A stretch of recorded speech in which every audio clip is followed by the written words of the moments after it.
السلام علیکم ورحمۃ اللہ وبرکاتہ۔ سورہ بقرہ صفحہ نمبر 28 آیہ نمبر 182 تا 186۔ نحمدہ ونصلی علی رسولہ الکریم، اما بعد فاعوذ باللہ من الشیطان الرجیم، بسم اللہ الرحمن الرحیم۔ رب اشرح لی صدری ویسر لی امری واحلل عقدۃ من لسانی یفقہوا قولی۔ اللہم ارنا الحق حقا وارزقنا اتباعه وارنا الباطل باطلا وارزقنا اجتنابه، آمین یا رب العالمین۔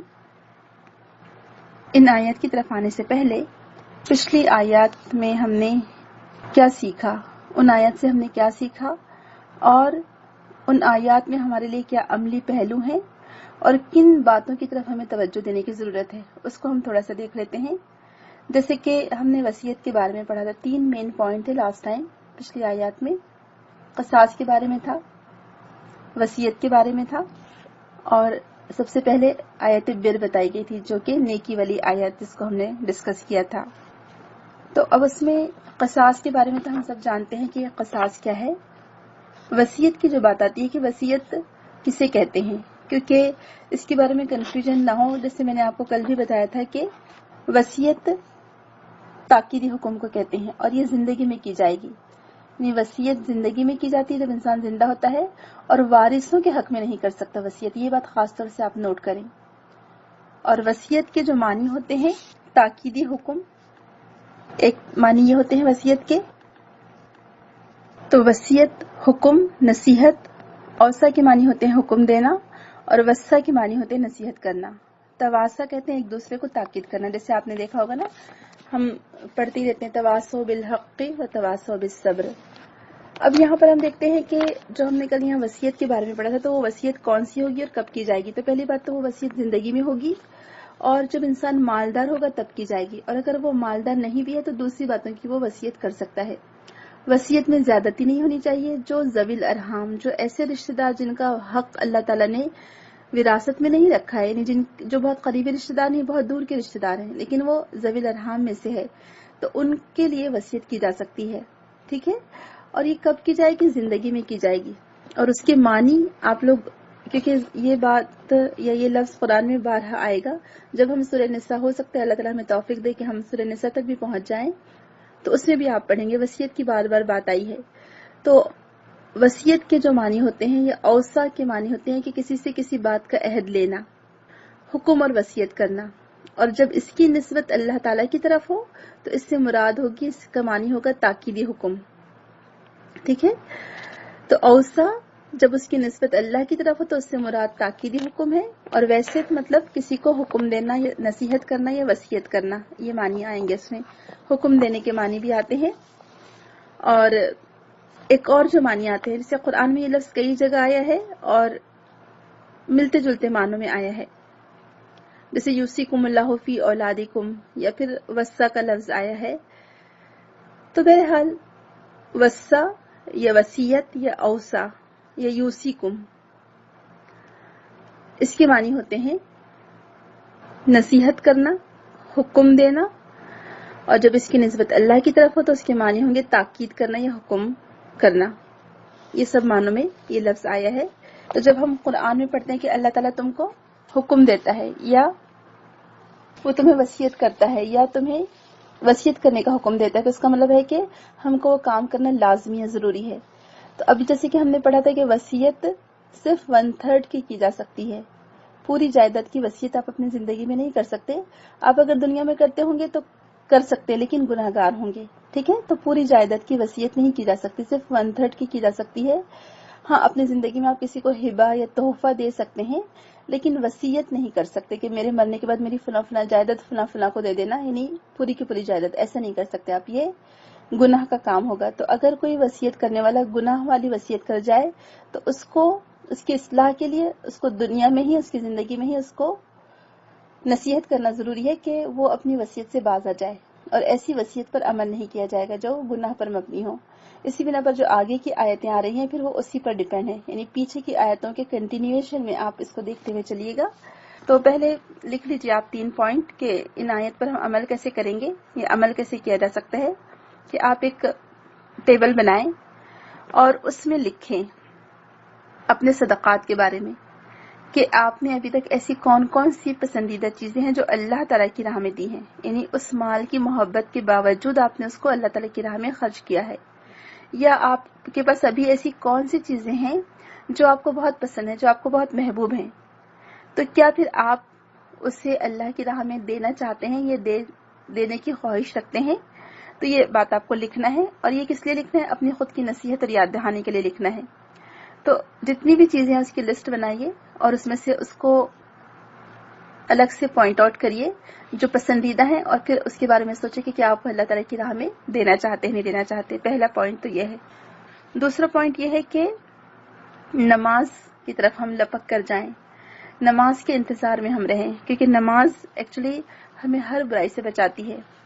تو جیسے کہ اللہ تعالیٰ نے فرمایا کہ وہ اقام الصلاۃ، تو ہم نماز کی طرف دوڑ کر جائیں، چل کر جائیں، نماز کی طرف لپکیں اور نماز کے انتظار میں رہیں۔ اور تیسرا عمل کا نقطہ یہ ہے کہ اگر آپ وصیت کرنا چاہتے ہیں، یا آپ کی کتاب میں وصیت ہے، یا آپ کر چکے ہیں اپنی بک میں کوئی وصیت وغیرہ، اور یہ آیت پڑھنے کے بعد آپ کو لگتا ہے کہ اس وصیت میں کوئی غلطی ہے، تو پھر کیا کریں؟ اس کو ختم کر دیں، ٹھیک ہے؟ صحیح وصیت ہونی چاہیے، غلط وصیت نہیں ہونی چاہیے۔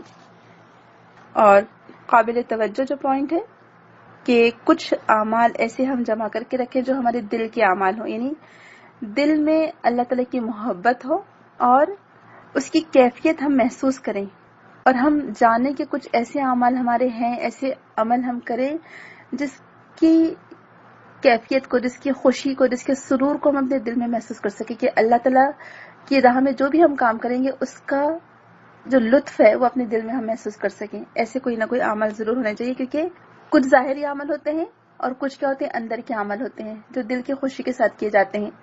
تو جیسے یہود نے کیا سمجھ تھے کہ بس ظاہری چند اعمال کو انہوں نے دین کا حصہ سمجھ لیا تھا، تو یہاں پر ہمارے لیے یہ تعلیم دی گئی ہم کو کہ ہم ظاہری رسم و رواج کو نہ دیکھیں، ظاہری پرفارمنس کو نہ دیکھیں، بلکہ نیکی یہ نہیں کہ تم نے اپنے رخ مشرق کی طرف کر لی، مغرب کی، بلکہ نیکی یہ کہ انسان اللہ یوم آخر کو مانے، ایمان لائے۔ تو لہٰذا اپنے دل کے اندر جھانک کر دیکھیں کہ آپ کا ایمان آپ سے کیا تقاضا کرتا ہے۔ دوسرا پوائنٹ ہے کہ مومن اپنے عہد کی خلاف ورزی نہیں کرتا، وہ عہد کو پورا کرنے پر حریص ہوتا ہے، یعنی وہ آگے بڑھ چڑھ کر اپنے وعدے کو وفا کرتا ہے، وعدے کو پورا کرنے کی کوشش کرتا ہے، جبکہ منافق کیا کرتا ہے؟ وہ اپنے عہد کو پورا نہیں کرتا، وہ پیچھے ہٹتا ہے۔ اور تیسرا ہے قصاص میں زندگی ہے، جو ہمیں کہا گیا تھا۔ تو ایکچولی اس میں بہت سارے خیر کو جمع کر دیا گیا قصاص میں، اور یہ ہمارے اوپر ایک امانت ہے، یعنی خدا نہ خواستہ کسی سے کوئی غلطی ایسی ہو جاتی ہے، کوئی کسی کی جان لینا تو خیر بہت بڑی بات ہے، اللہ تعالیٰ ہم سب کو اس سے محفوظ رکھے۔